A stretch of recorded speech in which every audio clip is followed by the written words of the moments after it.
হঠাৎ করেই বেড়ে উঠেছে পদ্মার পানি এবং হচ্ছে পদ্মারই যে একটি আশীর্বাদ পুষ্ট শাখা নদী আছে আমার পেছনে যেটা দেখতে পাচ্ছেন, এটা হচ্ছে বড়াল নদী। আর আমি যে জায়গাটাতে মূলত এখন আছি এটা হচ্ছে আপনার চারঘাট যে স্লুইস গেটটা মূলত আছে সেটারই নিচে, নদীর মাঝখানেই।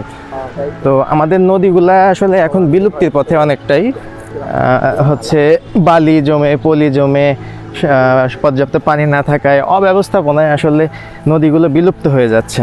তো এটা হচ্ছে আমাদের বড়াল নদীর যে উৎপত্তি স্থল, এই যে স্লুইস গেট দেখতে পাচ্ছেন। এখন বাংলাদেশে আষাঢ় মাস চলছে, তো তারপরেও তেমন একটা বৃষ্টিপাত কিন্তু এবার ছিল না। নদীর পানি বাড়ার সাথে সাথে আমাদের যে এখানকার স্থানীয় অধিবাসী যারা নদীর উপকূলে বসবাস করেন তাদের হচ্ছে জীবন জীবিকা এবং হচ্ছে মৎস্য শিকার আর কি, মূলত মাছ ধরার একটা হচ্ছে উৎসব এখানে তৈরি হয়।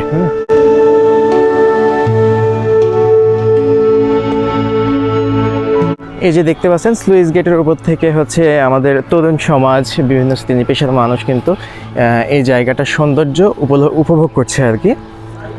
মাছ ধরার যে দৃশ্য, আসলে এটা চোখের প্রশান্তিও বলা যায় আসলে অনেক সময়টাতে।